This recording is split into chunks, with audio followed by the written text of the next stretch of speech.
The teacher of this Introduction to Black Studies class instructs students at multiple sites using the Iowa Communications Network. The teacher talks about his expectations concerning the type of discussions the students should be able to have at this point in the semester. The students at Moravia, we should now be at a point where we're operating more on an equal footing. Early in the semester, when we were talking about enslavement and other things, you had a tendency to feel like, well, the black students at West are right and maybe we'll kind of hold our opinion, but the last few days you've been speaking up a little more, and based on the tape that you've seen redefining racism and parts of Eyes on the Prize and remembering that definition of power, what your input becomes even more important. Today my main focus with the students was really to get them to review what my student teacher had been covering with them. I have a student teacher this last 7 weeks, and he just started teaching, and with our scheduling issues, I didn't want him to have to wait another week. So what I wanted to find out from the students was what have they been covering and what do they think about what they've been covering. So I chose to do not so much lecture, but more discussion, question and answer to find out where are they, and then it also gave the student teacher an opportunity to reassess what he thinks they've learned and what he needs to reinforce. The teacher asks the students to define key terms and ideas. Now, if somebody can remind me quickly, what's the definition of power? Definition of power. Now, remember, you still got to use your mic. If you don't use your mic, they won't hear you at the other side. Power is the ability to define reality and have other people respond to your definition as if it's their own. Now, the key with that is recognizing that you're going to get other people to accept your definition of what is real. Now, with that redefining racism, it really was saying, okay, let's rethink what other people have told us about what racism is, what it's not. And then with the article that you had in the Courier that started talking about what is acting black, what is acting white, now you're going to be forced to define reality for yourself. Okay? Define it for yourself. Now that doesn't mean everybody in the world going to walk around with a different set of reality. It does mean that you've got to question what you've been told. Anybody remember what word we used instead of race? There was a term I said works better for us instead of race. Anybody? What word did we use instead of race? Started with an E. Ethnic group? Yeah, ethnic group. And was that Levi? It was Joe. Joe, okay. Yeah, ethnic group. Instead of the word race, we're using ethnic, because ethnicity really means those things that make us look different, Ethnicity then says, why do we look different? And that term race says that we are a different race and we're not. How many races are there? One. Yeah, one race.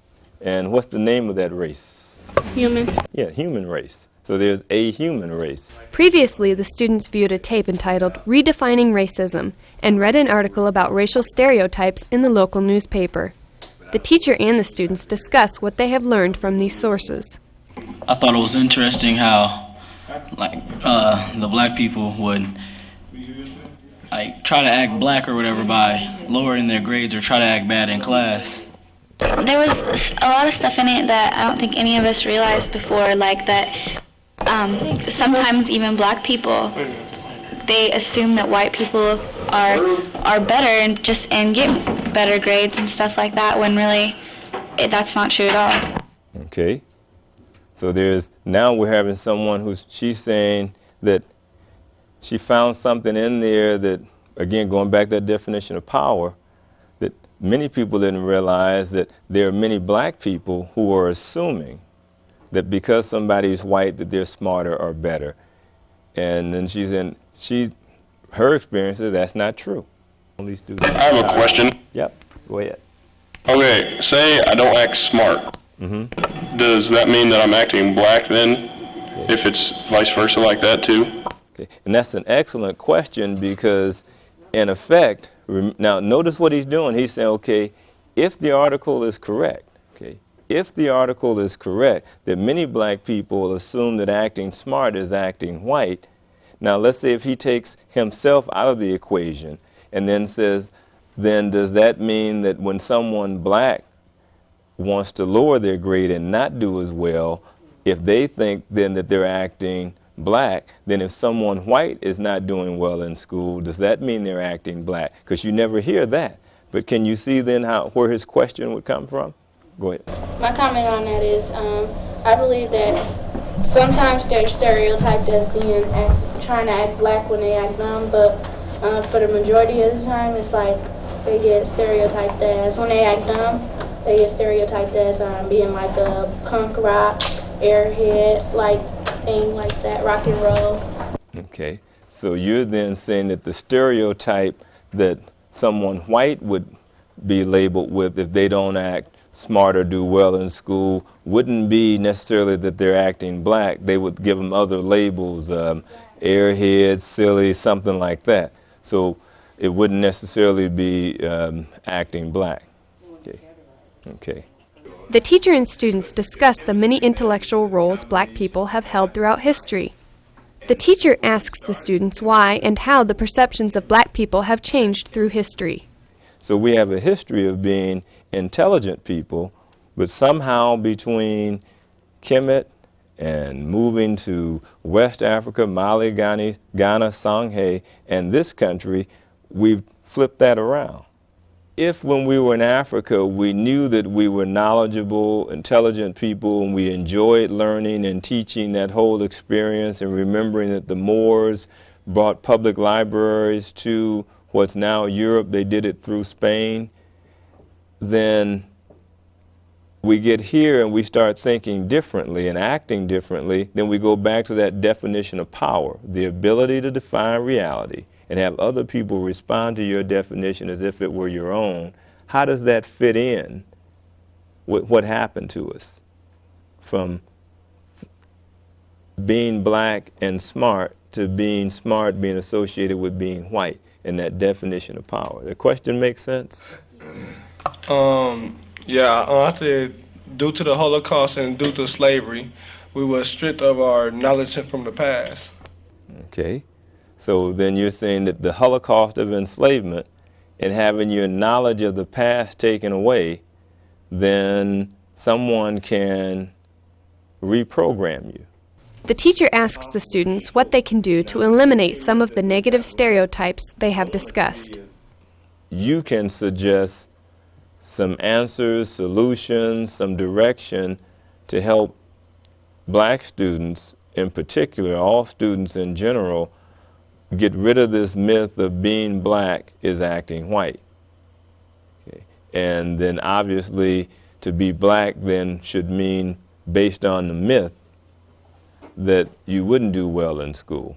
I think the media could help by like showing us in different roles instead of just music stars or basketball or athletes and stuff. Okay.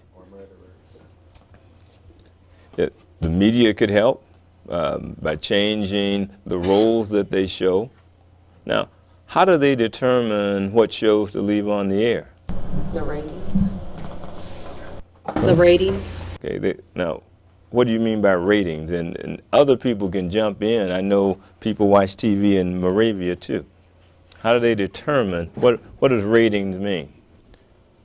The most people that look at a show? Yeah, the number of people who look at a show.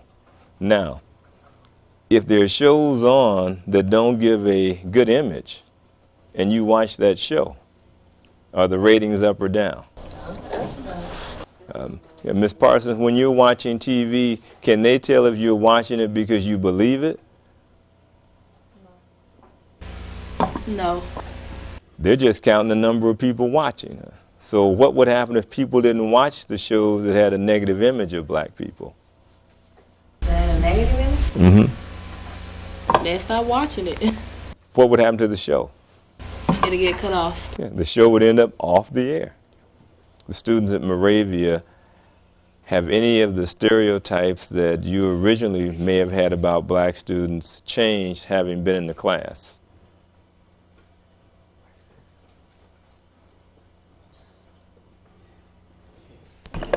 don't think many of us here really had any assumptions about black people. We came into the class to learn because we didn't know. But now we do know a lot of stuff, and it's a lot different than what a lot of people around here might think we think. Is it possible that the group that chose to take Black Studies, that you already have a sensitivity, a cultural sensitivity that says you don't accept the negative stereotypes, and even though you are representative of your school, you may be the more culturally sensitive of your student population? Yeah, you can say that. Okay, so then you become like the leaders that have to go back into your school, and when you hear stereotypes, either correct people or do something to let them know that you don't agree with that. Now, do you think black people have a responsibility to do the same thing with other black people if they use stereotypes against white people? If that's the way they feel, they should. Okay. And I heard somebody here at West going, but they weren't on the mic. You agree? Yeah, I agree.